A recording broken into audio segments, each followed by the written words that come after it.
시작으로 이제 마태복음이 전하는 복음이라는 주제로 마태복음에 대한 강해 설교를 시작하려고 합니다.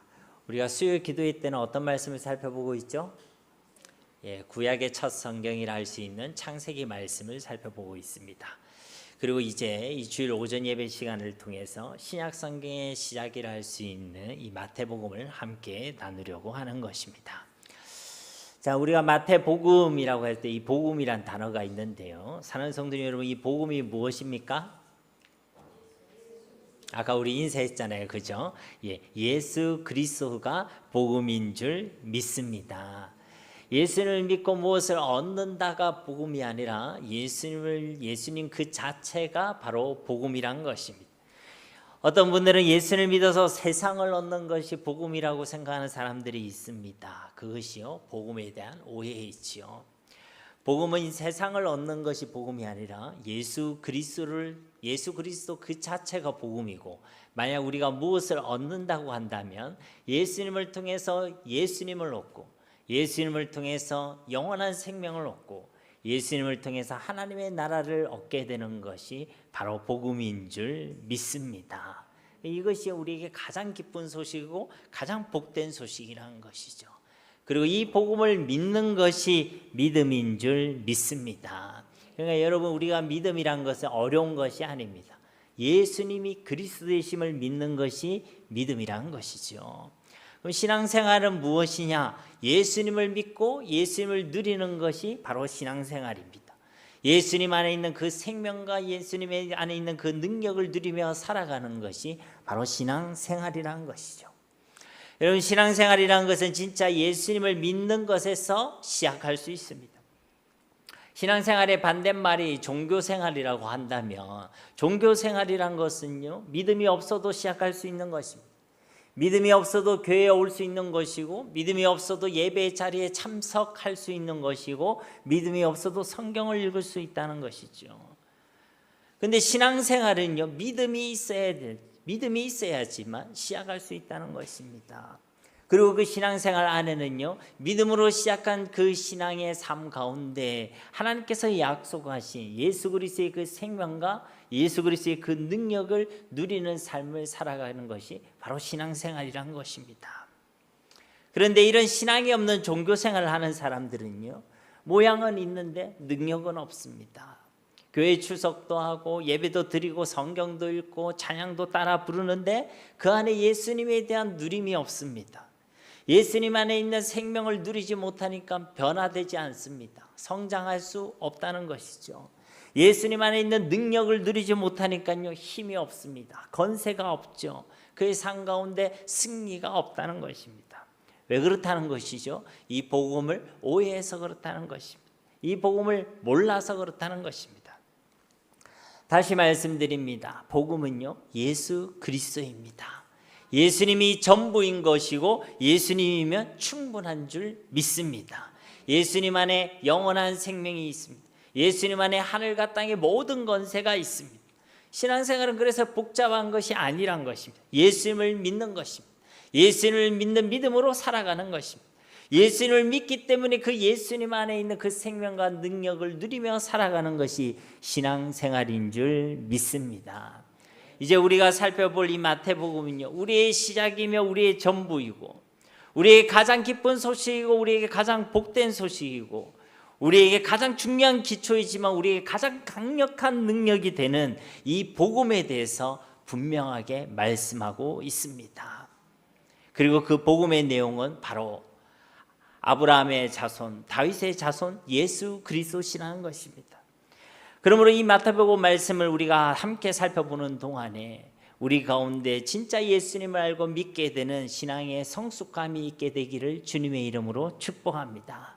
더 이상 종교생활만 하는 것이 아니라, 종교생활을 하는 것이 아니라 진짜 신앙생활을 하는 우리 모두가 다 되시기를 간절히 소망합니다.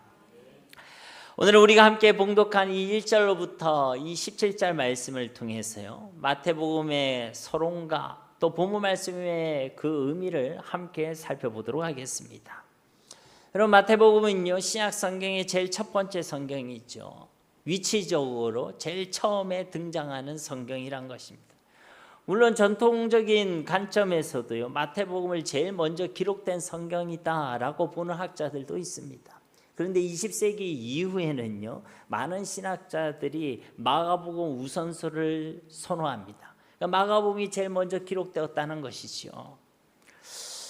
마태복음 바울 서신처럼 어떤 특정 교회나 특정한 사람들을 위해 기록된 말씀은 아닙니다. 물론 마태복음 안에는요, 구약적인 인용이 많지요. 그래서요, 이 마태복음을 읽게 되는 대상의 대부분이 이런 구약적인 배경을 가지고 알고 있는 유대인일 것이다 라고 추정을 할 수 있습니다.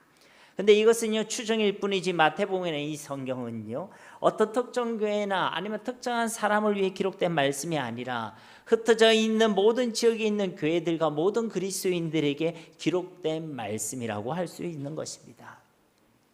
어쨌든 이 신약 성경은요, 이 마태복음으로 시작되고 있다는 것입니다. 그런데 여러분 중에 왜 이 마태복음이 제일 먼저 기록된 것도 아닌데 왜 이 마태복음 신약 성경의 제일 첫 부분에 위치하고 있습니까? 그렇게 물으신다면요, 그것은 이 마태복음이 가지고 있는 독특한 특징 때문에 그렇습니다. 즉 구약이 몇 권이죠? 39권. 신약은요?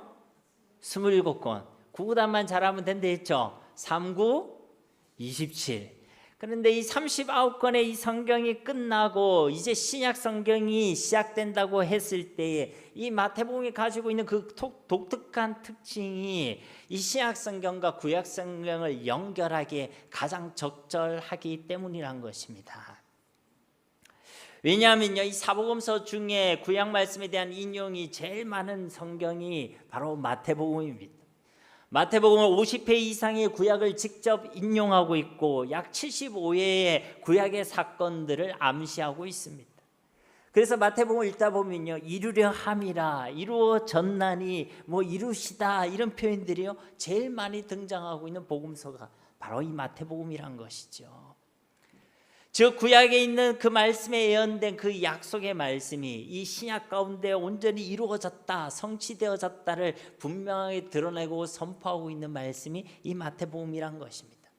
그러니까 신약 성경이 갑자기 시작된 거, 어느 날 갑자기 시작되었다는 것이 아니라 이 신약 성경은 예수 그리스도의 오심을 통해서 시작되게 되었는데 그 예수 그리스도의 오심은 이미 구약에 예언되어 있고 약속되어 있었고 그 약속의 말씀대로 예수님은 오셨고 예수님께서는 오셔서 그 약속의 말씀을 신실히 이루셨다. 그것을 가장 분명하게 증거하고 있는 것이 바로 이 마태복음이란 것입니다. 그리고 이 마태복음은요, 이 약속의 말씀의 성취로서의 예수 그리스도를 가장 분명하게 증거하기 위해, 가장 효과적으로 증거하기 위해 이 마태복음을 무엇으로 시작하고 있냐면 이 오늘 본문의 말씀, 바로 예수님의 족보로 이 복음서의 문을 열고 있다는 것입니다. 하나님의 약속의 말씀이 신실히 이루어졌다, 이것을 증거하기 위해서요, 이 마태복음은 이 예수님의 족보를 통해서 이 마태복음이란 복음서를 시작하고 있다는 것입니다. 즉 이 족보의 말씀을 통해서요, 하나님의 말씀이, 약속의 말씀이 말씀대로 이루어졌다. 그것도 어떠한 상황과 어떤 환경 속에서도 그 약속의 말씀을 하나님께서 신실히 완전하게 이루셨다. 그것을요 증거하고 있다는 것입니다. 무엇이요? 마태복음이. 그러니까 여러분 오늘 끝나고 나면 마태복음이 남아 있어야 됩니다. 다른 복음이 남아 있으면 안 되고 마태복음이 남아 있어야 합니다. 우리가 잘 알고 있듯이 우리가 가지고 있는 이 성경은요, 구약의 마지막 성경이 무엇이죠? 네, 말라기. 그 신약의 첫 성경이 마태복음까지는요, 성경을 펴보면 그냥 종이 한 장의 차이밖에 없습니다. 그런데 이 종이 한 장에 불과하지만 여기에는요 400년이라는 공백의 시간이 담겨져 있습니다. 흔히 우리가 암흑기라고 표현하는 신구약의 이 중간기의 시간, 바로 400년이라는 시간의 차이가 있다는 것입니다. 이 기간을 우리가 암흑기라고 하는 이유는요, 이 400년의 시간 동안 하나님의 계시의 말씀이 없었기 때문입니다. 그래서 암흑기라고 표현한다는 것이죠. BC 722년경에 북이스라엘이 아수르에 의해서 멸망당했습니다. 그래서요 그때부터 이방인과 이스라엘의 혼혈종인 사마리아인이라는 용어가 생겨나게 되었죠. BC 586년에 남유다가 바벨론에 의해서 멸망을 당했죠. 그래서요 바벨론 포로들이 끌려가기 시작했습니다.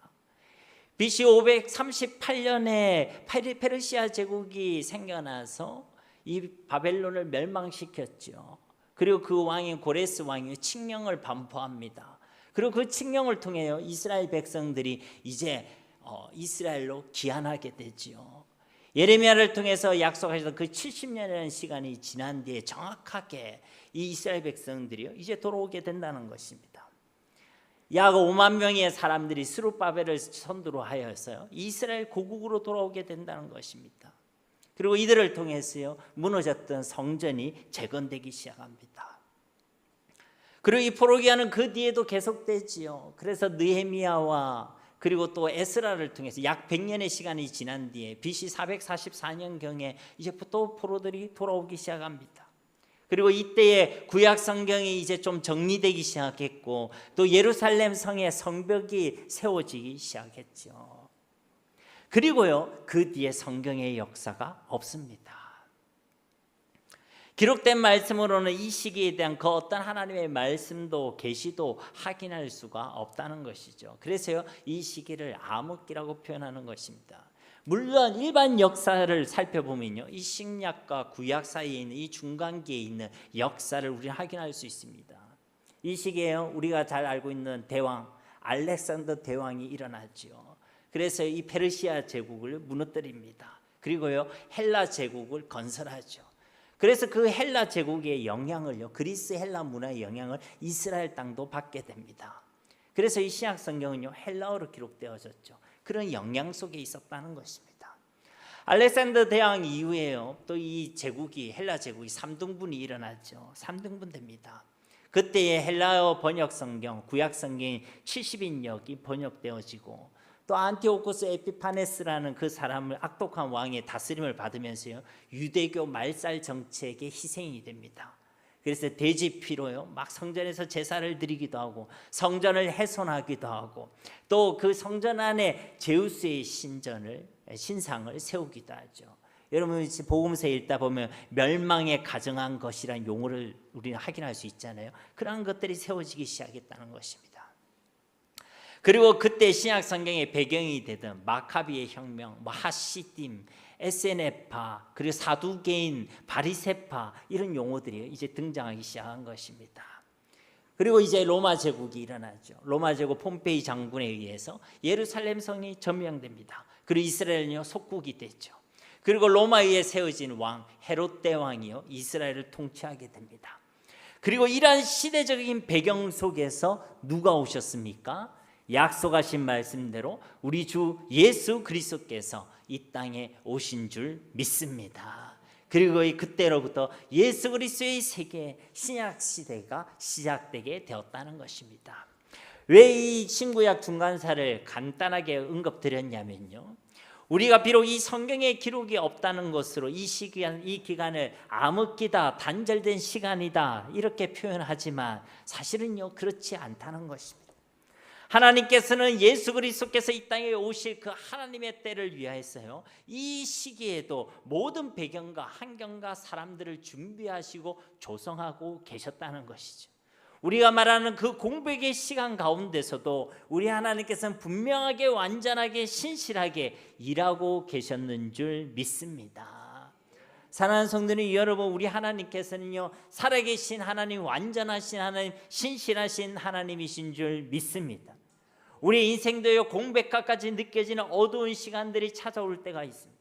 우리의 그 어떠한 형편 어떠한 상황 가운데서도요 우리 하나님께서는 신실히 하나님의 뜻을 이루고 계심을 믿으시기를 바랍니다.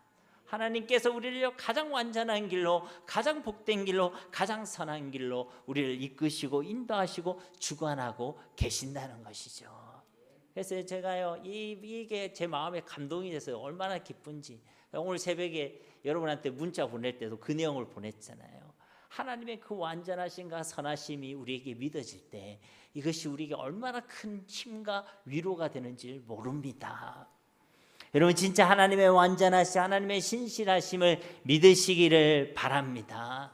내가 어두워서 아무것도 보지 못한다고 할지라도 내 힘이 부족하고 내가 연약해서 내가 아무것도 하지 못한다고 할지라도 하나님께서는 당신의 뜻을 지금도 신실히 완전하게 이루고 계심을 믿으시기를 바랍니다. 그리고 이 하나님의 완전하신 그 신실하심을 분명하게 증거하고 있는 것이 바로 오늘 이 마태복음 1장에 나타난 이 예수님의 족보의 이야기라는 것입니다. 오늘 우리는요, 이 예수님의 족보의 이 이야기를 통해서요, 우리는 네 가지 말씀을 함께 기억하기를 원합니다. 네 가지 사실을 꼭 기억했으면 좋겠습니다. 첫 번째는요, 앞서 말한 대로 우리 하나님의 완전하심과 신실하심을 기억하기를 소망합니다. 여러분, 우리가 이 복음서를 사복음서라고 이야기하죠. 사복음서에는 무엇이 있습니까? 마태, 마가, 누가, 요한. 그러니까 여러분들 이 네 가지를요, 사복음서라고 하는 것입니다. 당시 고대 문서들은요, 그 문서의 첫 부분에 그 문서의 핵심이 되는 내용을요 요약해 두는 형식을 채택했었습니다. 그리고 이 사복음서도요 바로 이런 방식을 채택하고 있습니다. 즉 그 복음서가 전하는 그 복음의 핵심을 그 성경이 시작하는 첫 절 말씀에요 잘 설명하고 있다는 것입니다. 그러니까 마가복음 1장 1절 말씀을 보십시오. 하나님의 아들 예수 그리스도의 복음의 시작이라. 그러니까 마가복음에서 전하고자 하는 복음의 내용은요, 하나님의 아들이신 예수님, 그리스도이신 예수님을 증거하고 있다는 것입니다. 누가복음은요 1장 1절 말씀에 보면 우리 중에 이루어진 사실에 대하여, 그러니까 우리 중에 이루어진 사실이 바로 복음이란 것입니다. 그러니까 그 예수님이 그들과 함께 하시고 증거하시고 십자가에 죽으시고 부활하신 그 내용이 바로 복음이란 것이죠. 그래서 우리 중에 이루어진 사실 얘기하면서 세례 요한과 예수님의 오심을 증거한 뒤에 누가복음 3장에 보면요 예수님의 또 족보가 나옵니다. 마태복음은 아브라함부터 예수님까지 내려왔다면 누가복음은 예수님으로부터 이제 거꾸로 올라가죠. 어디까지 올라갑니까? 아담까지 올라가죠. 아담까지. 그러니까 이 족보의 핵심은요 예수님이 사람으로 오셨음을 증거하고 있는 것입니다. 요한복음은요 요한복음 1장 1절 말씀에 보면 태초에 말씀이 계시니라. 이 말씀이 하나님과 함께 계셨으니 이 말씀은 곧 하나님이시니라. 그러니까 중간계 말씀과 계시가 끊어져 있다고 생각했는데 그 중간계를 끝내고 신약이 시작됨을 증거할 때 뭐라고 얘기하냐면 태초에 말씀이 계셨다. 이 말씀이 하나님과 함께 계셨다라고 증거하고 있다는 것입니다. 말씀이 끊어져 있던 것이 결코 아니란 것이죠. 태초부터 지금까지 그 말씀은 여전히 존재해 있었고 그 계시의 역사는 지금까지 신실하게 이루어지고 있다라고 증거하고 있다는 것입니다. 동시에 이 말씀은 누구시라고요? 곧 하나님이시라. 예수님이 곧 하나님이시라는 것입니다. 이것이 요한복음이 증거하고 있는 복음의 핵심이라는 것입니다. 그리고 오늘 우리의 본문 말씀 마태복음은요 이렇게 시작되고 있습니다. 우리 1장 1절 말씀 한 목소리로 함께 봉독하겠습니다. 아브라함과 다윗의 자손 예수 그리스도의 계보라. 아멘. 그러니까 마태복음은요 아브라함의 자손으로서의 예수 그리스도, 그리고 다윗의 자손으로서의 예수 그리스도가 바로 복음이란 것입니다. 이것을 다르게 표현하면 아브라함과 약속한 그 말씀의 신실한 성취로 오신 분이 바로 예수 그리스도라. 다윗과 한 그 약속의 완전한 성취로 오신 분이 예수 그리스도라는 것입니다. 하나님께서 주신 그 약속의 말씀을 신실히 또 완전한 성취로 오신 분이 바로 예수 그리스도라는 것이고 이것이 바로 마태복음이 증거하고 있는 복음의 핵심이라는 것입니다. 그러면요 하나님께서 아브라함과 어떤 약속을 맺으셨습니까?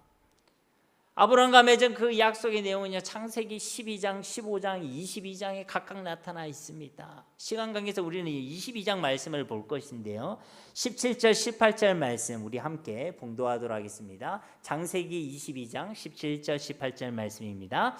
내가 네게 큰 복을 주고 네 씨가 크게 번성하여 하늘의 별과 같고 걷고 바다의 모래와 같게 하리니 내 씨가 그 대적의 성문을 차지하리라. 또 내 씨로 말미암아 천하 만민이 복을 받으리니 이는 네가 나의 말을 준행하였음이니라 하셨다 하니라. 아멘. 하나님께서 어떤 약속을 주시고 계십니까? 네게 큰 복을 주겠다. 12장 말씀에는 복의 근원이 되게 하시겠다. 복이 되게 하시겠다. 그리고 또 어떤 약속을 주시죠? 내 씨가 크게 번성하여 하늘의 별과 같고 바닷가의 모래와 같게 하겠다. 이 12장 말씀에는 큰 민족을 이루게 하겠다. 15장에는 하늘의 별과 같이 셀 수 없는 그런 민족을 내게 주시겠다. 그렇게 약속하고 계시죠. 그리고 어떤 약속을 주십니까? 내 씨로 말미암아 천하 만민이 복을 받게 될 것이라. 창세기 12장에도 땅의 모든 족속이 너로 말미암아 복을 얻을 것이다. 그러니까요, 이 똑같은 약속의 말씀을 다르게 표현해서요, 우리에게 약속하고 있었다는 것입니다. 아니, 아브라함에게 약속하고 있었다는 것입니다. 그러니까 창세기 12장으로부터 시작되어 22장에 이르기까지 하나님께서는요, 아브라함에게 복을 주시겠다. 큰 민족, 새로운 민족을 이루게 하시겠다. 천하 만민을 복을 받게 하실 것이다. 그렇게 약속하고 계시면서 그 핵심에 무엇을 말씀하시죠? 내 씨로 말미암아 이와 같은 하나님의 역사를 이루시겠다라고 약속하고 계신다는 것입니다. 여러분, 이 씨가 누구시죠? 예, 아브라함의 자손 예수 그리스도이신 줄 믿습니다. 즉 예수 그리스도를 보내셔서 새로운 민족, 큰 민족을 이루시게 했다. 예수 그리스도를 통해서 만민이 하나님의 복을 받아 누리게 될 것이다. 그런 약속의 말씀을 주고 계신다는 것입니다. 갈라디아서 3장 16절 말씀에도 보면 이 약속들은 아브라함과 그 자손에게 말씀하신 것인데 여럿을 가리켜 그 자손들이라 하지 아니하시고 오직 한 사람을 가리켜 내 자손이라 하셨으니 곧 그리스도시라. 아멘. 그러니까 아브라함에게 약속하신 그 자손, 내 씨라는 것은요, 복수가 아니라 단수라는 거예요. 여럿이 아니라 오직 한 사람을 가리키고 있다는 것입니다. 누구시라는 것입니까? 곧 예수 그리스도시라. 아멘. 예수 그리스도를 통해서 하나님께서는요, 새로운 민족, 큰 민족을 이루게 하시고 그들로 복을 누리게 하시는 그 하나님의 나라를 세우시겠다. 이 땅에 그 하나님의 나라를 세우시고 하나님의 나라를 회복하시겠다라고 약속하고 계신다는 것입니다. 여러분, 이 아브라함에게 이 약속을 주실 때가 언제이십니까? 창세기 12장으로 약속이 시작이 됐죠. 창세기 12장 앞에는 어떤 사건이 있었습니까? 창세기 10장에는 홍수 사건이 끝난 뒤에 노아의 족보가 등장하죠. 그리고 창세기 11장에는 바벨탑 사건이 끝난 뒤에 셈의 족보가 시작합니다. 그리고 우상의 땅 갈대 우르에서 우르를 설명하면서요, 이제 그 아브라함을 하나님께서 찾아오셔서 하나님께서 그에게 주신 이 약속의 말씀이 바로 이 창세기 12장에 있는 약속의 말씀이란 것입니다. 즉 홍수 심판과 바벨탑 사건 이후의 심판과 우상의 세력 가운데 있던 이 땅에 이제 큰 민족, 새로운 민족, 하나님의 백성들을 세우겠다. 하나님의 공동체를 세우겠다. 또 그 백성들에게 하나님 주시는 큰 복을 누리게 하시겠다. 그 하나님의 나라의 건설과 하나님 나라의 회복을 약속하고 계신다는 것입니다. 누구를 통해서요? 예수 그리스도를 통해서 내 씨로 말미암아 이것을 이루시겠다라고 약속하고 계신다는 것이죠. 그리고 이 예수 그리스도께서 이 땅에 그 약속의 말씀대로 오셨다. 그 아브라함과 맺으신 그 약속의 말씀대로 이 예수 그리스도께서 이 땅에 오셨다. 그 말씀을, 그 약속의 말씀을 우리 하나님께서 완전하게 신실하게 이루셨다. 그것을 증거하고 있는 것이 바로 이 마태복음의 복음의 핵심이라는 것입니다. 그리고 마태는요, 이 아브라함과의 언약 말고 또 누구의 언약을 소개하고 있죠? 다윗과의 언약도 소개하고 있죠. 하나님께서 다윗과는 어떤 언약을 맺고 계십니까? 사무엘하 7장 12절과 13절 말씀 우리 한 목소리 함께 봉독해 보겠습니다. 내 수완이 차서 내 조상들과 함께 누울 때에 내가 네 몸에서 내 씨를 네 뒤에 세워 그의 나라를 견고하게 하리라. 그는 내 이름을 위하여 집을 건축할 것이요 나는 그의 나라 왕위를 영원히 견고하게 하리라. 아멘. 여기서도요, 내 씨를 세워. 여기서 말하는 내 씨는 단순히 솔로몬 왕을 의미하는 것이 아닙니다. 장차 다윗의 자손으로 오실 예수 그리스도를 의미하는 줄 믿습니다. 즉 하나님께서는요, 다윗에게 다윗으로 자손으로 오실 예수 그리스도를 약속하고 계십니다. 그 예수 그리스도를 통해 하나님의 나라가 세워질 것과 하나님의 나라가 영원할 것을 약속하고 계신다는 것입니다. 그리고 그 약속의 말씀대로 우리 하나님께서는 그의 아들 독생자 예수 그리스도, 다윗의 자손 예수 그리스도를 이 땅에 보내어 주신 줄 믿습니다. 여러분, 아브라함은요, 예수님을 기준으로요 약 2000년 전의 사람입니다. 다윗은요, 예수님의 기준으로요 약 1000년 전의 사람이죠. 저 오늘 보면 말씀은요 17절에 불과한 족보 이야기지만 이 안에 담겨져 있는 세월은요 무려 2000년이라는 시간을 담고 있다는 것입니다. 그리고 앞에서도 살펴보았지만 그 안에는요 하나님의 계시의 말씀을 확인할 수 없었던 그 400년이라는 시간도 포함되어 있습니다. 그럼에도 불구하고 내 씨를 보내겠다라고 말씀하신 이 약속의 말씀을요 우리 하나님께서는 완전하게 신실하게 이루신 줄 믿습니다. 그러니까 우리 하나님께서는요 그 수천 년이라는 시간을 초월하여 그 약속의 말씀을 이루셨다는 것입니다. 그 어떠한 방해와 위기들도요 하나님의 역사를 막을 수 없다는 것입니다. 하나님의 일하심은 반드시 이루어지게 되는 줄로 믿습니다. 그러므로 사랑하는 성도님 여러분, 이 하나님의 완전하심과 신실함을 믿으시고 항상 담대하시기 바랍니다. 내가 못한다고 못할 것 같아서 못합니다. 나의 환경이 안 된다해서 나는 안 됩니다. 나의 상이 여의치 않아서 나는 못합니다. 그러는 것이 아니라 하나님의 완전하심과 신실하심을 믿으시고 항상 담대하시기 바랍니다. 이것을 믿는 사람은요 흔들리지 않습니다. 요동하지 않는 거예요. 이와 같이 오늘 이 마태복음의 족보는요 이 하나님의 신실하심과 완전하심을 우리에게 증거해주고 있다는 것입니다. 여러분 17절 말씀도 보십시오. 그런즉 모든 대수가 아브라함부터 다윗까지 14대요 다윗부터 바벨론으로 사로잡혀 갈 때까지 14대요 바벨론으로 사로잡혀 간 후로부터 그리스도까지 14대더라. 여기서 반복되는 표현이 무엇입니까? 14대요 14대요 14대요 즉 14라는 숫자가요 반복되고 있는 것입니다. 여러분 14라는 숫자는요 7이라는 완전수의 배수가 바로 이 14라는 숫자죠. 즉 더욱 완전하다는 것입니다. 즉 아브라함에게 주셨던 그 약속도 2000년이라는 그 시간을 초월하여 완전하게 성취되었다는 것이고 다윗에게 약속하셨던 그 약속도요 1000년이라는 시간을 초월하여 신실하신 하나님의 역사를 통하여 완전하게 성취되었다는 것입니다. 이 가운데는 바벨론 포로기와 같은 위기의 역사, 실패와 수치스러운 역사도 있었지만 그 가운데서도 하나님의 약속은 신실하게 완전하게 이루어졌다는 것입니다. 그러니까 이 17절 말씀은 이 마태복음에 나타난 그리스도의 족보의 요약이라고 할 수가 있지 않겠습니까? 근데 그 이 17절의 이 의미는요 완전하게 신실하게 이루어졌다는 것입니다. 그리고 이 17절 요약의 말씀 가운데서요 우리가 몇 가지 짚고 넘어가야 될 부분이 있습니다. 첫째는요 무엇이냐면 진짜 14대가 아니란 것입니다. 진짜 14대가 아니란 거예요. 아니 다윗 왕으로부터 포로기에 끌려났던 이 여고냐까지만 해도요 실제로는 약 20여 명의 왕들이 있었습니다. 그런데요 이 마태는요 이걸 14대로 추가하고 있다는 것이죠. 마태가 일부러 의도적으로 14대 24라는 숫자를 맞추고 있다는 것입니다.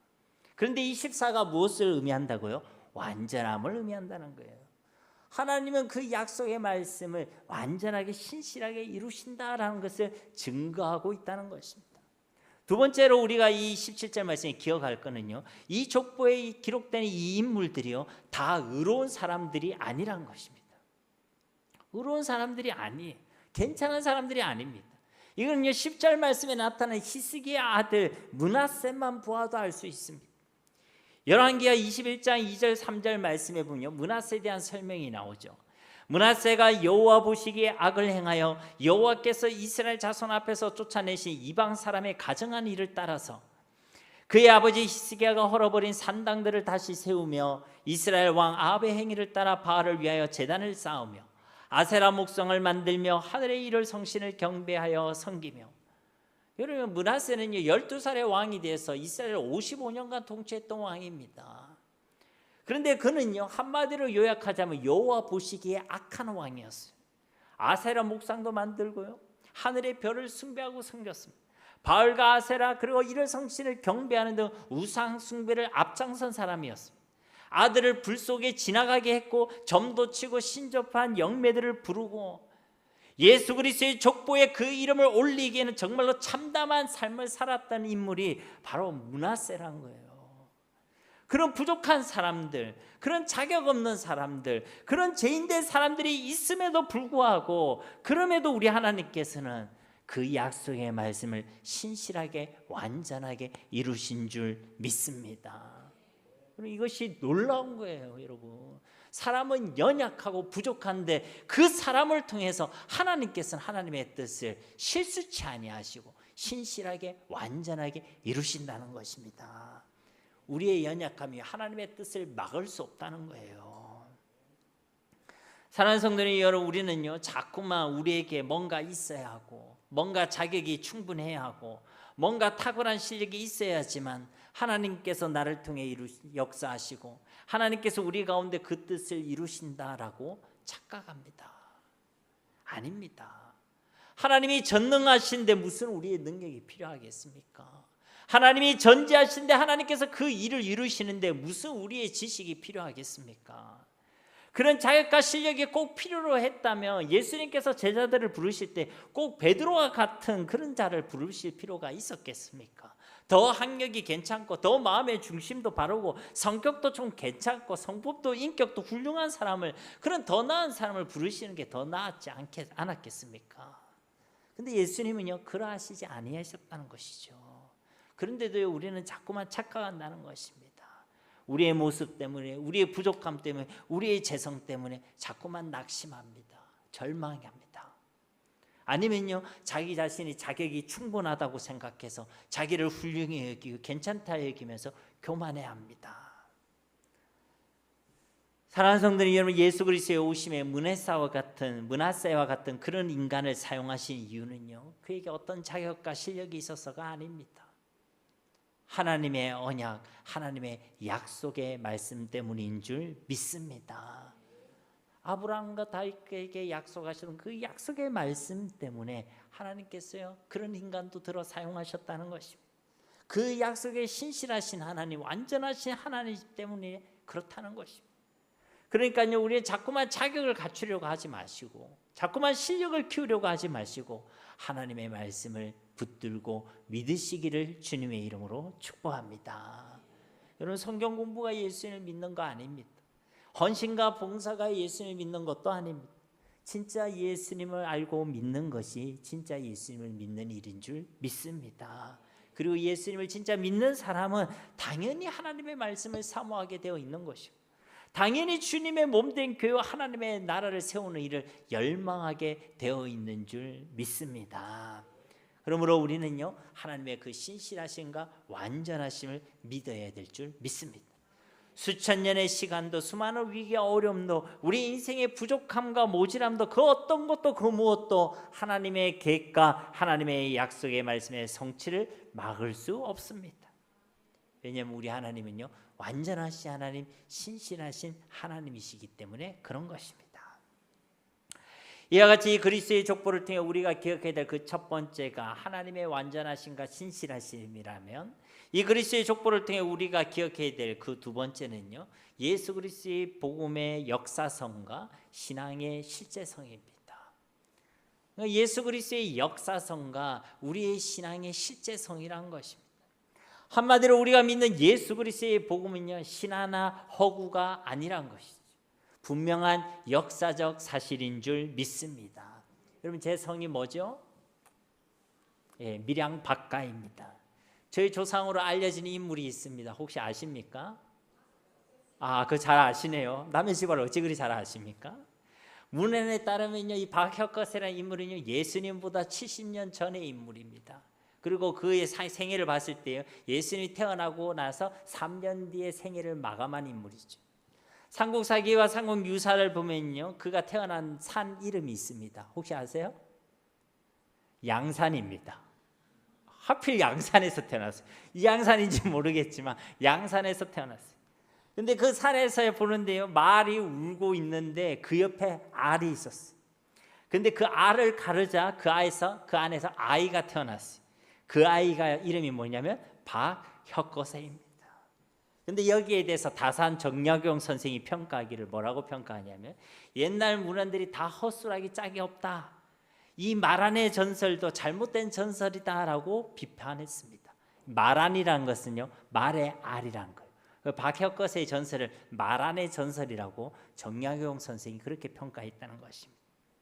한마디로요, 이 이야기는요, 신화나 전설일 뿐 역사성이 없다는 것입니다. 그러나 우리 예수님에게는요, 분명한 족보가 있죠. 예수님은요, 족보 없는 집안에서 태어나신 분이 아닙니다.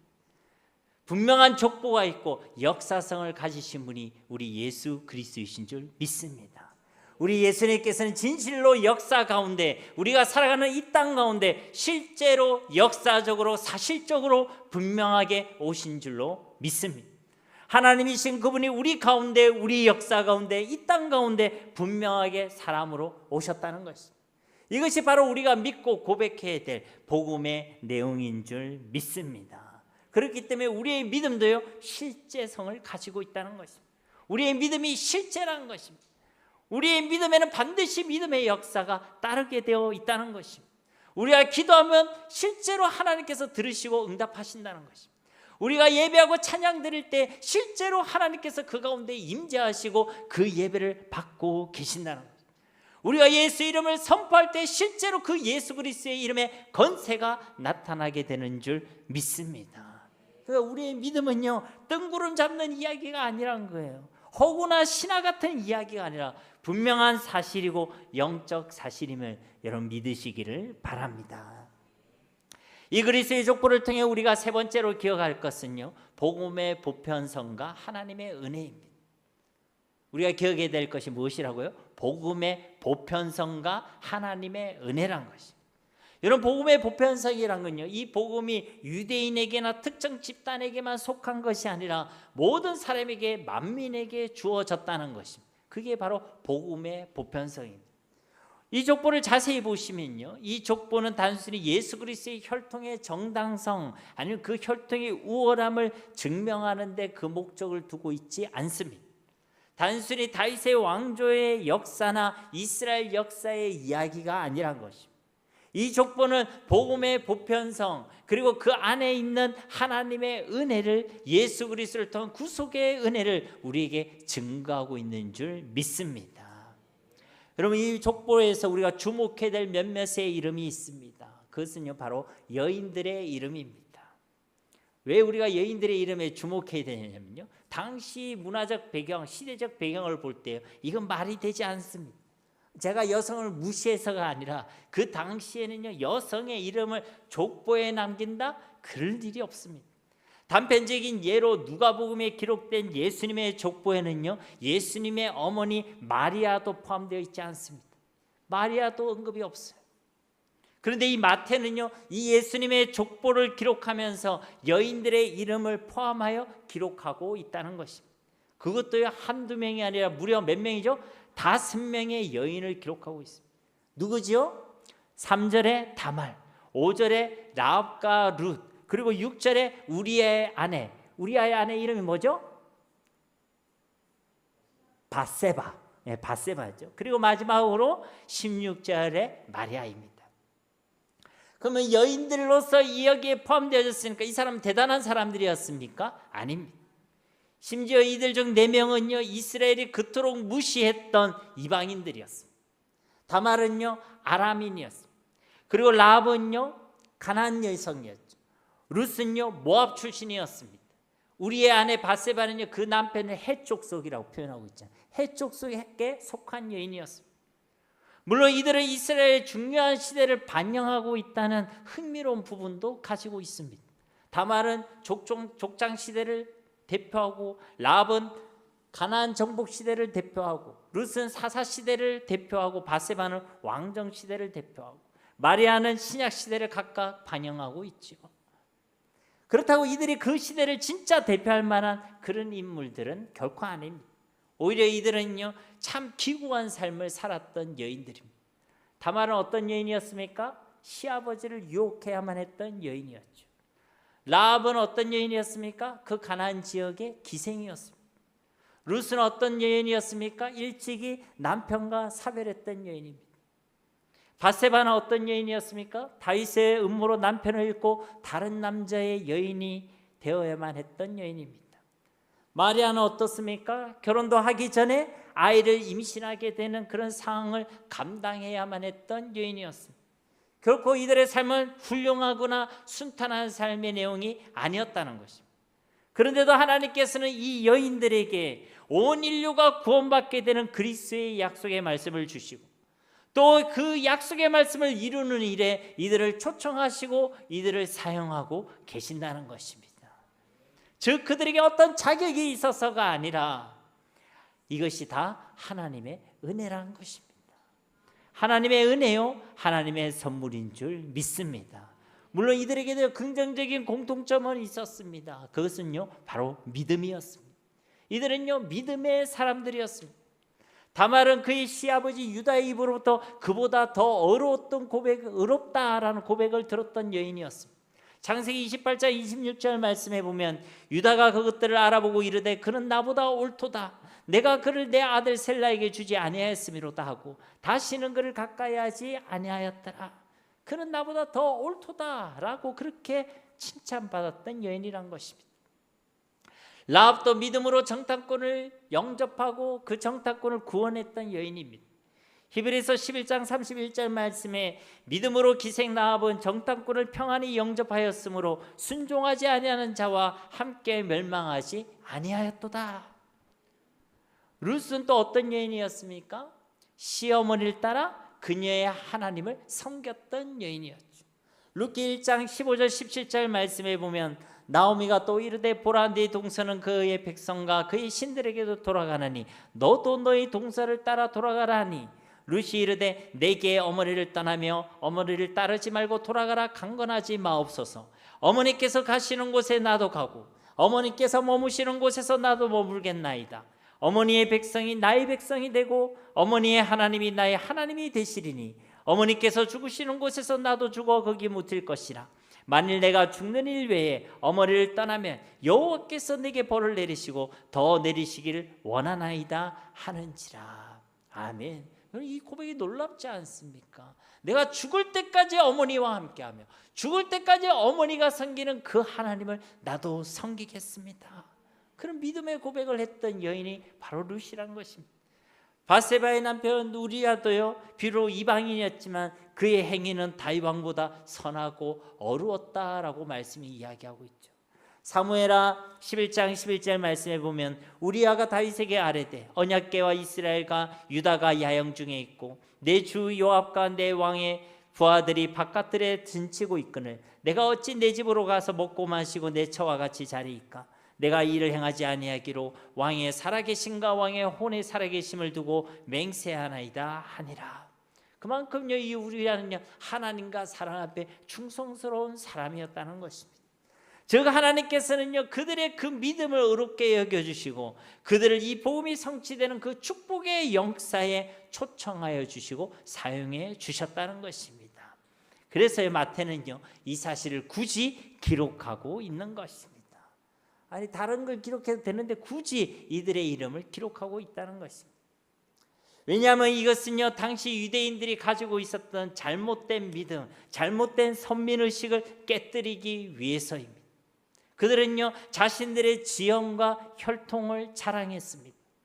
그들이 이스라엘 땅에서 태어났기 때문에 그들의 혈통적 조상이 바로 아브라함이기 때문에 그들은 하나님의 백성이라고 생각했고, 우리가 아브라함의 자손이라 생각했고, 다윗의 자손이라고 여겼다는 것입니다. 예수님께서 마태복음에서 얘기하시잖아요. 너 아브라함의 자손이라 생각하지 마라 라고 얘기하시지 않습니까? 그래서 그들은요, 자기들이 선택받은 백성이라고 착각했습니다. 잘못된 선민의식과 영적 우월감과 영적 교만에 사로잡혀 있었다는 것입니다. 그래서 마태는요, 이것을 깨뜨리고 있는 것입니다. 진짜 아브라함의 자손, 진짜 다윗의 자손은 지역이나 혈통으로 주어지는 것이 아니다. 오직 예수 그리스도를 믿는 믿음으로 되어지는 것임을 분명하게 증거하고 있는 줄 믿습니다. 마태복음 16장 16절에서 17절 말씀에도 시몬 베드로가 대답하여 이르되 주는 그리스도시요 살아계신 하나님의 아들이시니이다. 예수께서 대답하여 이르시되 바요나 시몬아 네가 복이 있도다. 이를 네게 알게 하니는 혈육이 아니요 하늘에 계신 내 아버지시니라. 아멘. 그러니까 우리가 믿음으로 구원받는 거, 이것은요 다 하나님의 은혜요 하나님의 선물이란 것입니다. 혈통으로 되어지는 것이 아니란 것이죠. 우리가 하나님의 백성이 되는 건 혈통이나 집안 내력이나 우리의 노력과 우리의 실력으로 되어지는 것이 아니란 것입니다. 우리의 부모님이 예수님을 잘 믿었기 때문에 나도 구원받는다, 그런 것이 아니란 것이죠. 오직 예수 그리스도를 믿는 믿음으로 하나님의 자녀가 되는 것이고, 하나님을 믿는 예수 그리스도가 믿어지는 그것도 하나님의 은혜요 하나님의 선물인 줄 믿습니다. 에베소서 2장 8절에도 너희는 그 은혜에 의하여 믿음으로 말미암아 구원을 받았으니 이것은 너희에게서 난 것이 아니요 뭐라고요? 하나님의 선물이라. 아멘. 아무튼 마태는요, 이 족보의 여인들, 그것도 기구한 삶을 살았던 또 이방인이었던 그들을 기록하는 것으로 당시 우리만 아브라함의 자손이고 우리만 다윗의 자손이고 우리만 하나님의 백성이 될 수 있다라는 그들의 잘못된 믿음과 잘못된 선민의식과 그들이 가지고 있던 영적 교만을 완전히 깨뜨리고 있다는 것입니다. 그래서 이 족보는요, 이 복음의 보편성과 하나님의 은혜를 증가하고 있다는 것입니다. 그리고 이것은요, 마태의 개인적인 상황과도 연결되어 있습니다. 여러분, 마태의 원래 히브리식 이름이 무엇입니까? 혹시 아세요? 레위입니다. 레위. 우리가 알고 있다시피 구약에서 레위 지파는요, 구별되어 하나님의 일, 성전의 일을 전담하던 지파였죠. 하나님의 일을 하던 지파였습니다. 근데 마태는 이 레위라는 이름을 가졌음에도 불구하고 어떤 직업을 가졌습니까? 세리라는 직업을 가졌죠. 다시 말해 마태는 전형적으로 하나님의 일이 아니라 세상의 일에 전념하는 사람이었습니다. 하나님을 사랑하는 것보다는 세상과 돈에 혈안이 되어 있던 사람이었습니다. 이웃과 민족보다는 자기의 유익과 만족을 구하던 사람이었다는 것입니다. 그래서 당시에 이 세리라는 직업은요, 민족의 배신자였어요. 이스라엘 백성들이 볼 때는 아주 부정적인 직업이 바로 이 세리라는 직업이었어요. 그런데 이 마태는요, 레위라는 이름을 가지고 있었지만 전혀 그 이름과는 상관없는 삶을 살아가고 있었다는 것입니다. 그런데 그가 예수님의 부르심을 받고는 그 뒤로는요, 이제는 마태라는 이름으로 불려지게 됩니다.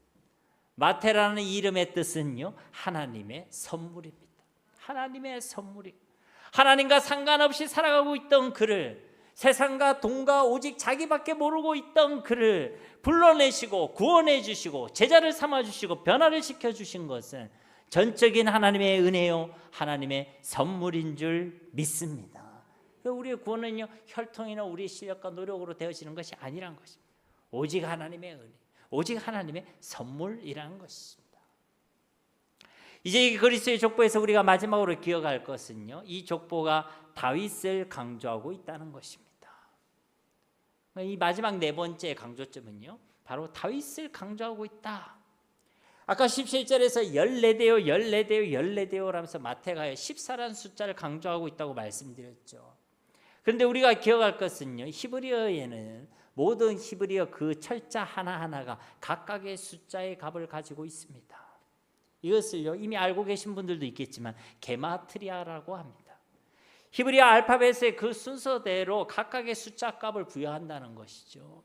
저 우리 영어식으로 치면 A가 1이고 B가 2고 C가 3이고 D가 4고 그런 것처럼 히브리어로 치면 알레프가 1이고 베트가 2고 김멜이 3이고 달렛가 4고 해가 5고 바오가 6이고 그리고 자인이 7이고 이런 식이라는 것입니다. 이게 바로 게마트리아라는 거예요. 그런데 다윗을 우리가 다비드 이렇게 되어 있는데 이거 보면 달렛, 바우, 달레로 되어 있습니다. 원래 히브리는 모음이 없거든요. 나중에 8세기 경에 마소라 학파에 의해서 이 모음이 붙여질 뿐이지 모음이 없습니다. 달렛 그리고 바우 그리고 달렛 이렇게 되어 있다는 것이죠. 근데 그 숫자가 숫자 값을 보면요 464입니다. 464라고요. 그러니까 이 이름을 게마트리아 용법을 보면 464라는 숫자로 표기할 수 있다는 것입니다. 이 세 숫자를 더하면 뭐가 되죠? 4 더하기 6 더하기 4가 뭐죠? 역시 여러분 덧셈은 잘 하시네요. 그죠? 예, 바로 14라는 숫자가 나옵니다. 즉 이 14는요 다윗의 숫자라는 것이죠. 이 게마트리아 법칙은요 우리에게는 조금 낯설고 또 복잡한지 모르겠지만요 유대인들에게는 너무나도 당연하고 일상적이고 평범한 이야기입니다. 아무튼 사도 마태는 이 14라는 숫자를 일부러 맞추고 또 언급하면서 지금요 이 다윗을 강조하고 있다는 것입니다. 예수님은 다윗의 자손 예수 그리스도시라는 것입니다. 그리고 실제로 다윗을 가장 많이 언급하고 있는 복음서도 바로 이 마태복음입니다. 즉 이 마태가 전하고 있는 복음의 핵심은요 예수님이 다윗의 자손이다라는 것입니다. 다윗은 어떤 사람이었죠? 왕이었습니다. 물론 이전에는 목동이었지만 그는 왕으로 부름받았고 왕으로 살았고 왕으로 생애를 마쳤습니다. 즉 다윗의 자손 예수 그리스도라는 건요 왕으로 오신 예수 그리스도를 증거하고 있는 일인 줄 믿습니다. 그래서 이 마태복음을요 왕의 복음이다라고 표현하기도 하는 거예요. 아브라함에게 약속하신 말씀대로 하나님께서는 예수 그리스도를 통하여 큰 민족, 새로운 민족을 이루시고 그들에게 복을 주시고 그들을 회복하여 주실 것입니다. 하나님의 나라를 세우시고 하나님의 나라를 회복시켜 주신다는 것입니다. 그리고 동시에 그 하나님의 나라는 다윗의 자손 예수 그리스도께서 왕이 되시는 나라입니다. 예수 그리스도를 왕으로 인정하고 그분의 통치를 받는 자들이 바로 하나님의 백성들이라는 것입니다.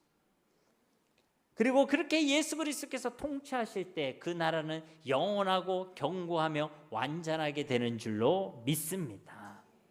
그러니까요, 이 예수 그리스도 다윗의 자손 예수 그리스도께서 이 땅에 오셨다라는 이 복음은요, 진짜 이 땅 가운데 진짜 왕이 오셨다라는 복음의 선포라는 것입니다. 우리는 사사기의 결론을 알고 있습니다. 그들은 엉망진창으로 살았죠. 그 원인은 무엇이었습니까? 그때의 왕이 없으므로. 이어지는 역사서 가운데 그래서 왕들이 섭니다. 수많은 왕들이 등장하죠. 그렇지만요, 완전한 왕, 참된 왕은 없습니다. 그리고 마침내 구약시대가 끝나고 신약시대가 시작하면서 이 마태는 선포하고 있는 것입니다. 진짜 왕이 오셨다. 진짜 참된 왕이 이 땅 가운데 오셨다. 이것이요 마태가 선포하고 있는 복음의 핵심입니다.